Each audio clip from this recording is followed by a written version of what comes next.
Olá, jovens! A prova de hoje é o Enem 2015.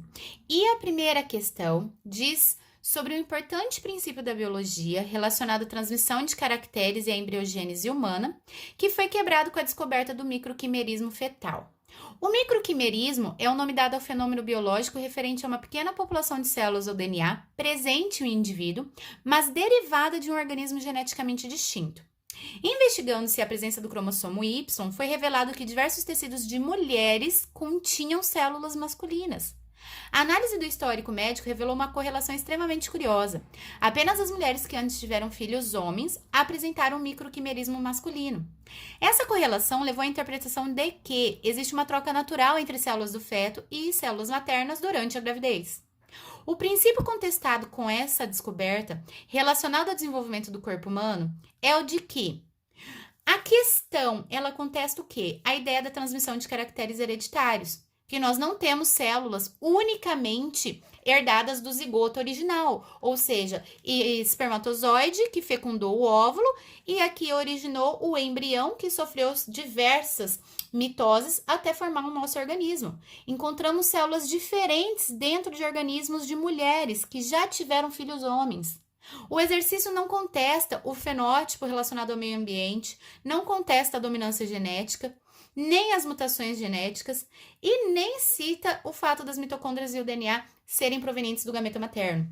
Essa questão envolve o fato de que as nossas células corporais, elas não provêm de um único zigoto. É isso que está sendo contestado, ok? Resposta certa é a letra I. A questão 2 fala sobre hipóxia ou mal das alturas, em que há uma diminuição de oxigênio no sangue arterial e que os atletas apresentam mal-estar quando estão em altitudes diferentes das acostumadas. Ele explica que a hemoglobina, ao combinar-se com o oxigênio, forma a hemoglobina oxigenada. E essa hemoglobina oxigenada é que diminui quando estamos em altas altitudes. A alteração da concentração de hemoglobina oxigenada no sangue ocorre por causa de quê? Eu fiz um esqueminha aqui para ficar mais fácil de vocês entenderem. Imagine esse indivíduo em uma cidade com altitude bem elevada. A pressão atmosférica sobre ele é uma. Quando nós estamos em uma cidade mais baixa, a pressão atmosférica aumenta. Quando nós estamos na beira do mar, a pressão aumenta ainda mais. E se estivermos mergulhando, olha só como a pressão é ainda maior. Ou seja, gente, pressão atmosférica é justamente a pressão dos gases atmosféricos sob a nossa cabeça. Então, quanto maior a altitude, menor a pressão e menos oxigênio. Se eu tenho menos oxigênio, obviamente que eu terei menos hemoglobina oxigenada. Então, a resposta certa é a letra D. Essa alteração da concentração de hemoglobina oxigenada se deve à queda da pressão parcial de oxigênio. Questão 3 fala sobre indústrias têxteis que usam corantes e esses corantes são jogados no rio, causando escurecimento da água do rio. Nesse sentido, considerando esse escurecimento das águas, o impacto negativo inicial. Gente, se eu escureci, eu não tenho foto, eu não tenho luz. Se eu não tenho luz, eu tenho inibição da fotossíntese. Resposta letra C. Como que as algas se proliferariam se eu estivesse em uma condição com mais luz, com mais nutrientes? Mas sem luz as algas morrem. Consequência da morte das algas é a eutrofização, não é a consequência inicial, tá? Então, o impacto inicial é a inibição da fotossíntese. Se eu não tenho fotossíntese, eu tenho uma queda na quantidade de gases dissolvidos. E por essa razão, a 3 é a letra C. Questão 4 fala sobre biotecnologia, que surgiu com o cientista Herbert Bayer, que ele introduziu a informação responsável pela fabricação da insulina humana em uma bactéria. As bactérias modificadas por ele passaram a produzir insulina humana porque receberam. Gente, pensa só, se as bactérias foram modificadas, elas são bactérias transgênicas. Se elas vão produzir a insulina, ela vai produzir a proteína, ela precisa de muitas cópias do RNA mensageiro. Então, não adianta eu transferir, por exemplo, uma cópia de RNA recombinante ou uma cópia ali de RNA mensageiro para essa bactéria, que ela pode simplesmente ignorar esse material genético, mas supomos que ela consiga fazer a tradução desse RNA mensageiro. Ela vai traduzir apenas essa informação.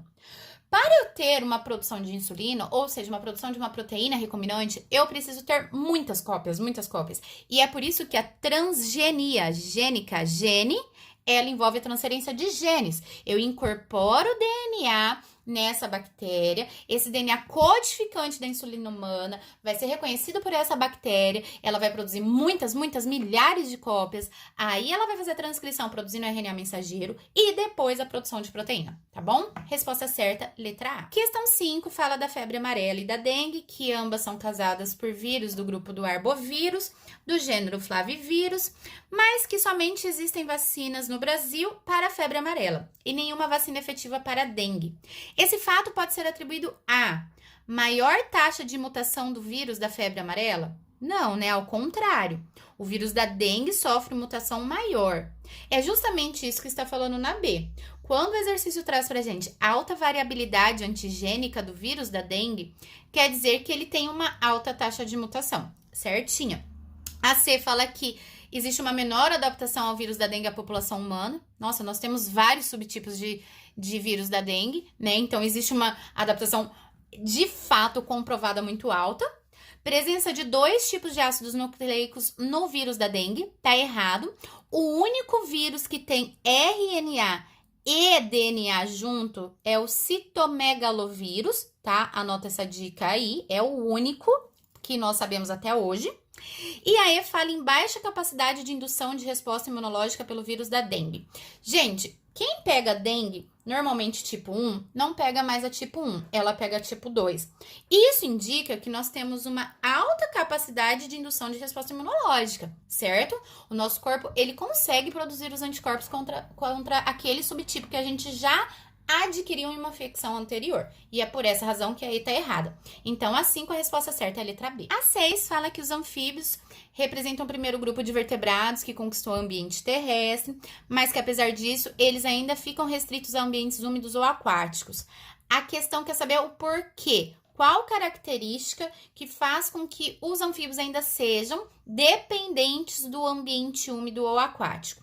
O fato da reprodução ser por viviparidade, gente, apenas tritões e salamandras se reproduzem por viviparidade. A maioria dos anfíbios são ovíparos, tá?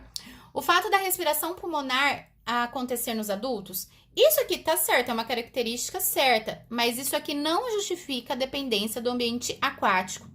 Regulação térmica por endotermia, anfíbios são ectotérmicos. Questão D tá certa, porque fala da cobertura corporal ser delgada, ou seja, muito fina e altamente permeável, então eles precisam estar em ambientes úmidos. E a E está errada, pois diz da locomoção por membros anteriores e posteriores desenvolvidos. Isso aqui representa independência da água, né? E não a dependência do ambiente aquático, certo? A questão 7, ela é bem interessante, pois é uma questão de primeiros socorros, fala sobre queimaduras, quando formam as bolhas, chamadas de flictenas. O que deveria ser o procedimento de primeiros socorros, que deve ser realizado antes de encaminhar o paciente ao hospital? Colocar gelo, utilizar manteiga, passar creme dental, perfurar a flictena, ou seja, a bolha, ou cobrir a flictena com gases molhados para evitar a desidratação. A E tá certinha, gente. Nós temos que manter essa região queimada hidratada e fresca. Se a gente colocar gelo, a gente tem uma alta tendência de queimar ainda mais essa pele. Se a gente coloca manteiga, a gente impermeabiliza e evita a libertação de calor. Nós precisamos que essa pele respire, libere esse calor. E passar creme dental, assim como perfurar a bolha, podem causar infecções mais graves ainda nessa lesão, tá bom? Então, a resposta certa é a letra 8 traz um tema que o Enem gosta bastante de contextualizar também. Fala sobre algumas raças de cães domésticos que não conseguem copular entre si devido à grande diferença em seus tamanhos corporais. Imagina um pincher e um pastor alemão. Ainda assim, tal dificuldade reprodutiva não ocasiona a formação de novas espécies, ou seja, todos eles são cães familiares. Essa especiação não ocorre por quê, gente? Se eu tenho as raças trocando genes, ou seja, se reproduzindo, mesmo com dificuldade, mas eu tenho diferentes subtipos de cães retrocruzando. Então, nesse momento, existe um fluxo gênico. O fluxo gênico, gente, é o oposto da deriva genética, tá? Então, eu tenho ali uma troca contínua de informações gênicas que impede a especiação. A partir do momento que eu tenho um isolamento geográfico, uma deriva genética, aí essa população fica isolada, reproduzindo só com ela mesma, só com ela mesma, só com ela mesma, e isso pode levar a um processo de especiação, ou seja, a formação de uma nova espécie, tá? E na questão, a letra A, B, C e D são situações que levam à especiação, ou seja, enquanto houver oscilação genética das raças, enquanto houver convergência adaptativa entre as raças, enquanto houver isolamento geográfico e seleção natural, eu posso ter casos de especiação. Mas a partir do momento que eu tenho um fluxo gênico entre as raças, eu não tenho a especiação. Resposta direta, letra A. A 9 fala sobre o formato das células de organismos pluricelulares ser extremamente variado. Por exemplo, existem células discoides, como as hemácias, existem células em forma de estrelas, como os neurônios, e ainda algumas alongadas, como as musculares. Essa diferenciação das células ocorre por quê? Porque elas sofrem mutações? Não, né? Graças a Deus. Porque elas têm DNA mitocondrial diferentes? Conjunto de genes diferentes? Cromossomos distintos? Não, gente. As nossas células do corpo, elas são totalmente iguais. Por exemplo, o gene que expressa a cor dos olhos, ele está presente em todas as nossas células. Só que não precisa estar ativo nas células musculares, entende? Então, quando a gente fala em formatos variados, é porque em cada tecido, em cada região específica, o nosso organismo vai expressar porções distintas do genoma, mas todo o nosso genoma possui a mesma informação. Então, a resposta certa é a letra D. 10 fala sobre a Euphorbia milli, que é uma planta que produz látex com uma substância moluscicida. Moluscicida significa que mata moluscos. Tudo que termina com cida quer dizer que mata moluscos. O uso desse látex em água infestada por hospedeiros intermediários tem potencial para atuar no controle de qual doença? Dengue, malária e elefantíase são transmitidas por mosquitos. Ascaridíase é a lombriga, que é transmitida via direta com água e alimentos contaminados. A esquistossomose é a famosa barriga d'água, que é famosa por ser conhecida pela transmissão em lagoas de coceira, onde existem caramujos bionfalárias infectados com as larvas que entrarão, então, ativamente na nossa pele, tá? As larvas cercárias que são liberadas a partir desses caramujos. Só que vejam que, mesmo que vocês não lembrassem de toda essa história, olha aqui, gente, a referência do texto, a referência desse trechinho diz aqui, atividade moluscicida do látex sobre bionfalária. Então, leiam sempre as entrelinhas da questão, tá? Resposta certa, esquistossomose, letra I.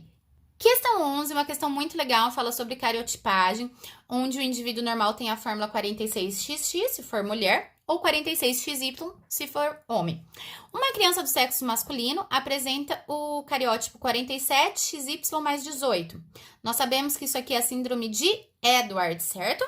Mas ele nem pergunta o nome da síndrome, ele quer que a gente coloque a alteração cromossômica da criança, como ela pode ser classificada. Primeira coisa, se eu altero o número, ela é numérica, então eu já elimino A e D. Ela é do tipo euploidia, poliploidia ou aneuploidia. Gente, euploidia altera todo o cariótipo. Então, ao invés de nós termos 2N igual a 46, nós seríamos N, 3N ou 4N. Isso não existe nos humanos, tá? Nem nos animais, é comum em plantas. A poliploidia é um tipo de euploidia, onde vários cromossomos são alterados. Também não existe na espécie humana.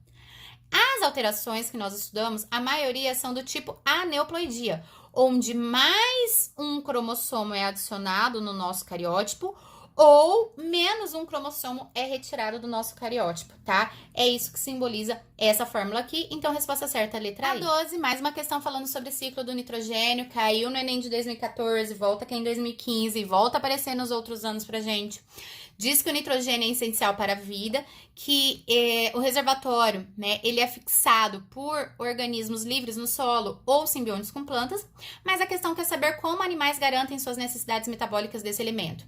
Gente, é pela alimentação, tá? Direto, mas analisando aqui. Respiração. Nossas hemácias não têm capacidade de absorver o nitrogênio na forma gasosa que está na atmosfera. Ingestão de carboidratos. Carboidratos tem carbono, hidrogênio e oxigênio. Não tem nitrogênio na sua fórmula.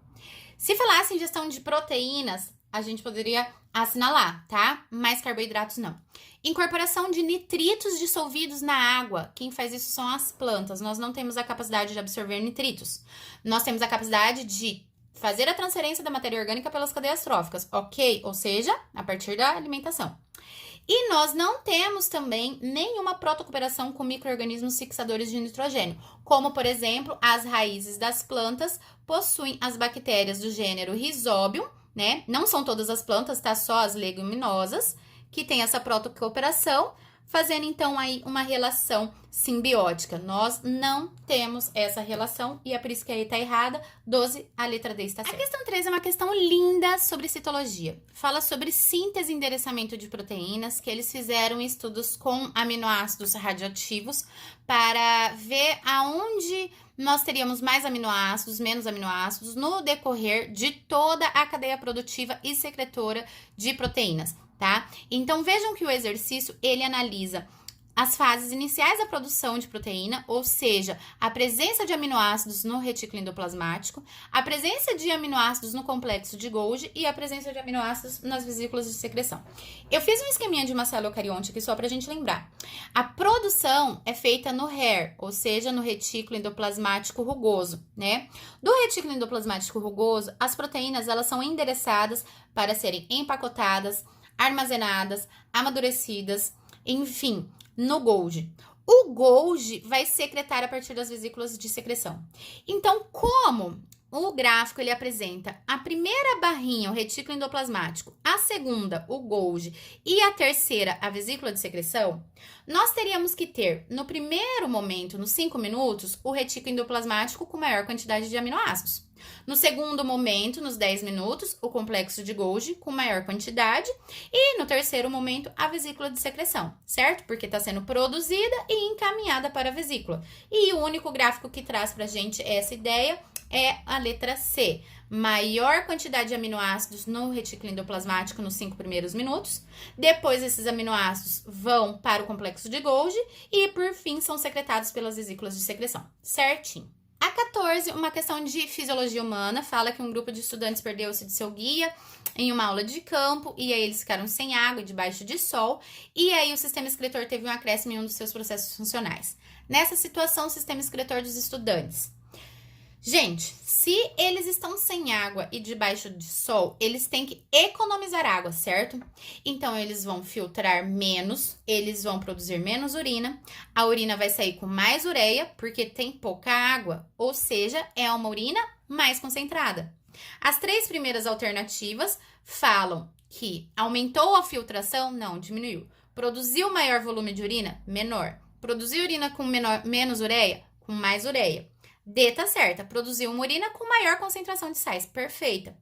A E tá errada porque nunca os nossos rins em situação saudável, mesmo que aqui seja uma situação de estresse, não tá dizendo que os estudantes aqui têm diabetes ou algum outro problema fisiológico, tá? Diz que reduziu a reabsorção de glicose e aminoácidos. Os nossos rins, aliás, eles nunca reduzem a reabsorção de glicose e aminoácidos. A glicose e o aminoácido, eles são 100% reabsorvidos, ok? E para finalizar, uma questão linda sobre bioenergia, falando sobre respiração aeróbia, na qual uma molécula de glicose produz 38 ATPs e a condição anaeróbia consome uma glicose para gerar apenas 2 ATPs, que a gente sabe que é o caso da fermentação, certo? O exercício traz pra gente aqui um gráfico com 5 curvas. Veja que nós temos uma curva que não forma curva, né? Ou seja, sempre constante. Nós temos aqui uma curva que está ascendendo, uma que está descendendo e 2 que estão em constantes alterações. Qual curva representa o perfil de consumo de glicose para a manutenção da homeostase de uma célula que inicialmente está em uma condição anaeróbia? Ou seja, ela está consumindo muita glicose para gerar pouca ATP, né? Ela gera 2 ATPs, então consome muita glicose. Nossa, você tem aí um caso de hipoglicemia se você ficar fermentando, gente. Isso é fato, tá? mas ela é submetida a aumento gradual de concentração de oxigênio. Ou seja, aos poucos eu vou consumindo menos glicose. A única curva que representa pra gente é a curva 5. No começo eu tô consumindo muita glicose, mas ao passo que eu vou tendo oxigênio, eu começo a fazer a respiração celular aeróbia e uma glicose gera 38 ATPs, eu não preciso quebrar mais tanta glicose. Perfeito? Resposta certa, letra E. E assim eu termino mais uma correção. Espero que vocês tenham gostado. Deixem os seus comentários, indiquem para os seus amigos e até mais!